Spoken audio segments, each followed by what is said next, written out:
Hello students, welcome to my new channel education network. Education network को देखने वाले सारे विद्यार्थियों को अशोक भारद्वाज की नमस्कार।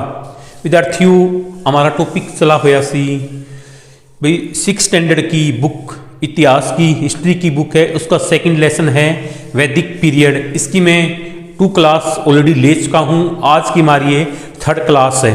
इस क्लास में को आप ध्यान से देखना। पहले वाली कक्षा बीच मैंने आपको बताया था भी परिवार का सबसे बड़ा मुखिया कौन होता था, वे पिता या बड़ा भाई होता था।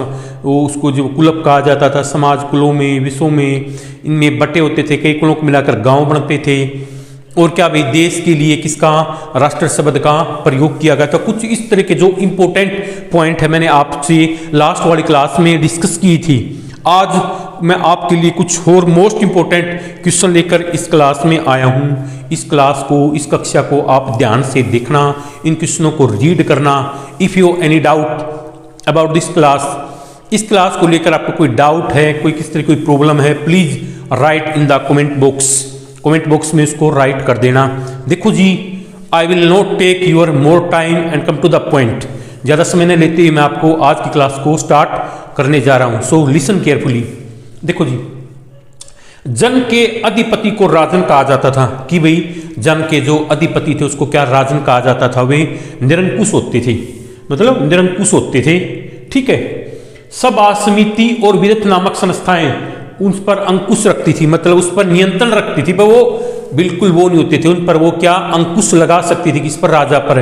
सभा, समिति और विदस्त, ये राजा पर अंकुश लगा सकती थी। राजा अगर कोई गलत कार्य करता है तो उसको इसमें ये रोक सकती थी, उसको को मतलब इन्फॉर्म कर सकती थी, सर राजा जी ये काम आप गलत करे हुए, आपका अच्छा काम नहीं। राजा को उस काम के लिए ये मतलब वो कहते नहीं भाई इसमें दखलंदाजी वगैरह करना या उसको करने के इस तरह के इंटरफेयर वो कर सकते थे।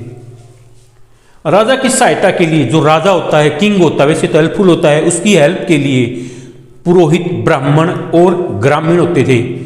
कौन? पुरोहित, ब्राह्मण और ग्रामीण राजा की सहायता करते थे।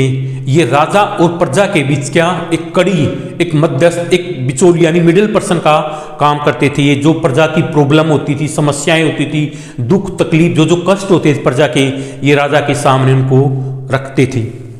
और क्या कहते हैं उस टाइम पे जो अग्नि है, अग्नि का आपको पता है कि भाई विंटर टाइम में अग्नि की कितनी इंपॉर्टेंस है। उस समय वैदिक सोसाइटी के अंदर भी अग्नि को पवित्र माना जाता था। अग्नि देवता भी होता है अग्नि की, क्योंकि मोस्टली वर्क ज़्यादातर आपने देखा होगा हमारी जो ग्रामीण लाइफ है, विलेजर लाइफ है, ज़्यादातर वर्क हमारे विदाउट फायर के पॉसिबल नहीं है। फायर के में मोस्ट रिक्वायरमेंट होती है, बहुत ज़्यादा जरूरत होती है फायर के बगैर। कई काम ऐसे तो जो फायर के बगैर होते ही नहीं, अग्नि के बगैर कंप्लीट नहीं होते।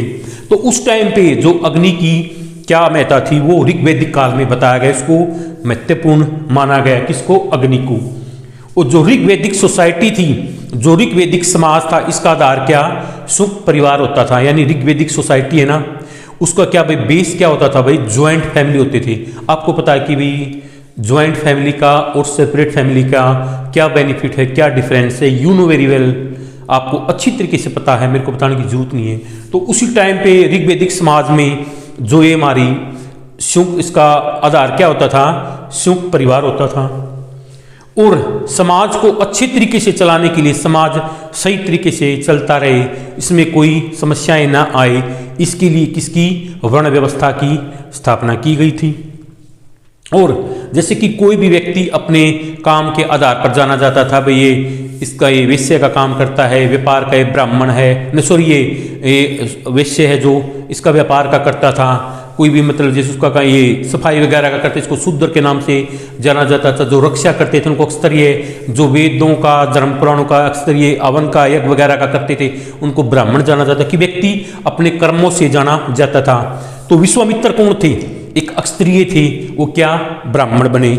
नवनिरिष्ट वो क्या थे? वो भी एक वैश्य थे, ब्राह्मण बने। और मनुष्य के समाज जीवन को किसमें, जो मैन की लाइफ थी उसको 4 पार्ट्स यानी 4 आश्रमों में उसको बांटा गया था।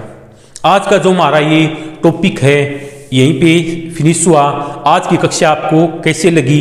इस लेसन के बारे में जो मनुष्य के जीवन के 4 आश्रमों में मतलब 4 आश्रमों में बांटा गया था, वो कौन कौन से थे, इसके बारे में मैं आपको नेक्स्ट क्लास में डिस्कस करूंगा। आज की कक्षा कैसी लगी कमेंट बॉक्स में मेरे को बताना। आज की कक्षा देखने के लिए आप सभी का धन्यवाद। Thank you for this cooperation. Meet you next class in tomorrow. जय हिंद, जय भारत, जय हरियाणा।